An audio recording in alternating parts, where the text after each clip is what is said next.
जे बाथौ थानसालि आरो नामघर बेखौ मोनसे बिजिरनायनि गेजेरजों आसाम सरकारा बे आसाम दर्शनखौ होदों। तारमाने सामाजिक भावे जुदि धोरोम अनुष्ठान दङब्ला जोंनि बाथौआ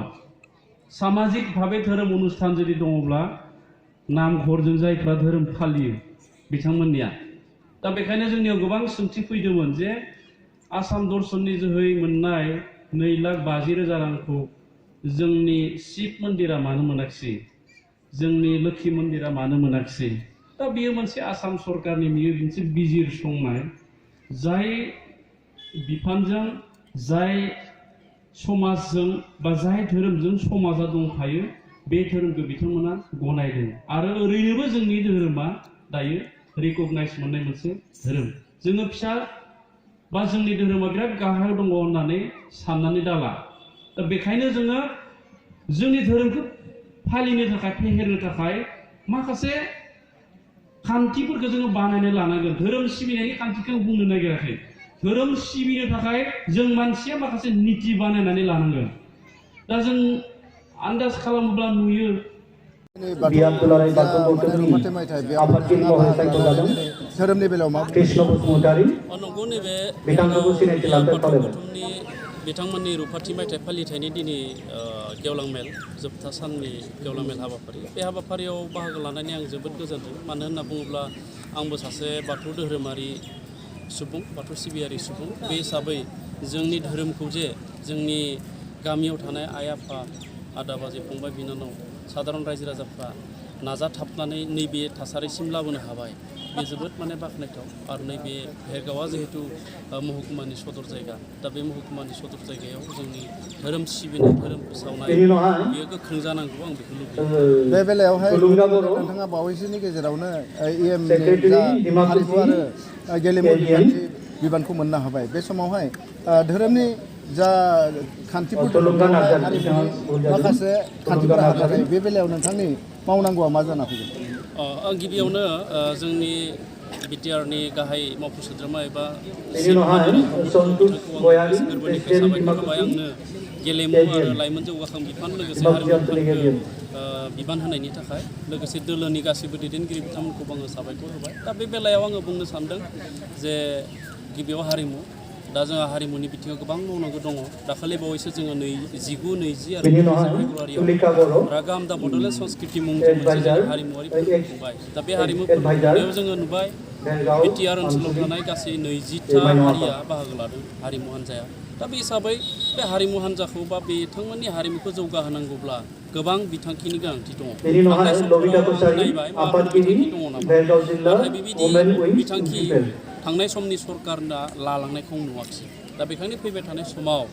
बर'ल' नङा जोंनि ओनसोलाव थानाय बिटिआर गासैबो हारिनि हारिमु बे हारिमुखौ फोथांना लाखिनो थाखाय जि बिथांखि लानांगौ आं बे बिथांखि लानायखौ नाजागोन लोगोसेयैनो गेलेमु आरो लाइमोन जौगाखां बेथ' जोबोद गोनांथार मोनसे आयदा बे आयदाखौ नागारनानै जों माब्लाबाबो एरायनानै सोलिनो हाया मानो होननानै बुङोब्ला दिनैनि लाइमोनानो गाबोननि दैदेनगिरि दा बेखायनो जोंनि लाइमोनफोरखौ जोङो गोथों लामाजों जोङो दैदेनलांनांगोन आरो बे गोथों लामाजों दैदेनलांनांगौनि बिबाना जोंनि सरकारनि आखायाव दं दा बेखायनो फैबाय थानाय समाव जोंनि ओनसोलनि लाइमोन बिथांमोनखौ जौगाहोनाय बिथांमोनखौ गावनि आथिङाव गसंनो हानाय राहा बे राहा खालामनो थाखाय आङो नाजागोन आरो गेलेमु बिथिंखौबो जौगाहोनो थाखाय गेलेमु बिथिङाव जिहेतु जों नुबाय माने जोंनि बिटिआरनि जि मोनब्रै जिल्ला बे जिल्लायाव गोबां माने गेलेगिरिनि थाखाय मोनसे फिजिबिलिटि दङ नाथाय दिनैसिम माने गोबां माने स्टेडियाम गैया बेनि बागै मा बिटिआर सरकारा माबायदि नंगौ थारैनो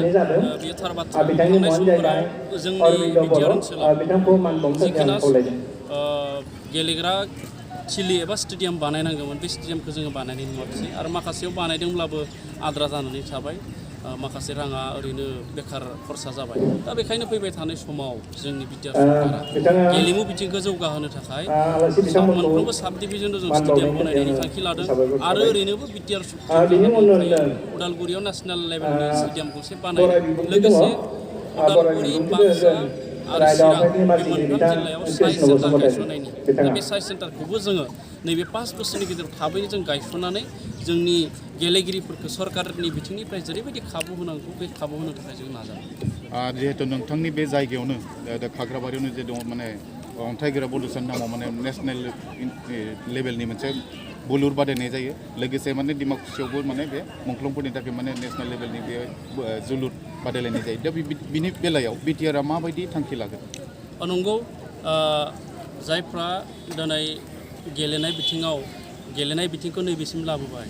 बेथ' बे सरकारि आफादफ्रानो लाबोबाय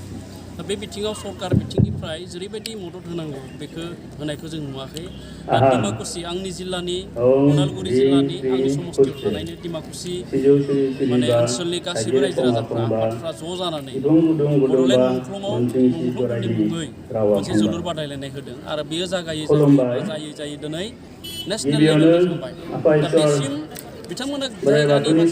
जायगानि रायजो राजानि हेफाजाब आरो मददथिजोंनो खुंदों नाथाय सरकारथिंनिफ्राय जेरैबायदि राहा लानांगौ बे राहाखौ लानाय नुवाखै। दा बेखायनो फैबाय थानाय समाव बेफोरबायदि मोनसे माहारियारि नांगौ जानाय गेलेनाय बे गेलेनायखौ जोंनिफ्राय मददथि होनो थाखाय जों थांखि लागोन। राजखान्थि बिथिं बे समावहाय फैबाय थानाय 2024 एसेम्बलि इलेक्सन बेयावहाय बिटिएडिनि रला माबायदि जायो? जोङो नायदों जे बिटिआर ओनसोलाव थानाय गासै मोन 12टा समष्टि एमएलए समष्टि हिसाबै बे 12टा समष्टियावबो जोङो जोंनिफ्राय इउपिपिएलनिफ्राय बिजेपि थिसननो थाखाय बिजेपि फसंनो थाखाय जोङो नाजादों आरो नैबे समाव आङो मोनसे बाथ्राखौ खावलायदों जिहेतु जोंहा मोनफ्रोमबो समष्टियाव भिसिडिसिनि मासिगिरि चेयारमेन बेखौ हानजानि दोलोनि डिसिसन मथे आरो बेयाव जोङो नायनांगोन जिहेतु सरकारा एलायन्स इउपिपिएल बिजेपि आरो गण सुरक्षा पार्टी बे मोनथाम दोलोजों नैबे बिटिआर सरकारखौ खुंदों। दा बेखायनो बहाय जोङो रेसिअ'खौ मिलायदों 60-40 जाय समष्टियाव इउपिपिएलआ देरहादों बे समष्टियाव 40%खौ गुबुननो एगारनाय जादों आरो जाय समष्टियाव बिजेपिआ देरहादों बे समष्टियाव 40%खौ इउपिपिएलनो हगारनानै होदों। दा बे समाव जोंनि दोलोनि साफ्रोमबो मावथि दैदेनगिरि आं खावलायनो लुबैदों 0 आवारनिफ्राय जोंनि राजखान्थि दोलोखौ लानानै फैबाय दिनै नैबे समाव सरकार दालायनाय समाव राजखान्थियारि बिथिं बे बिथिंखौ सानै डिसिसन लानाया मोजां होननानै आं सानो। जा गेलेबोदोंमोन 12 सिटआव बेबायदि 12 सिटआवनो बिदि दासिम डिसिसन जायाखैब्लाबो जोंनिया दायो मोन 12टा सिटआवनो जोंनि बिजाथि फसंनायनि जि परिकल्पना बे परिकल्पनाखौ जोङो लाबोदों।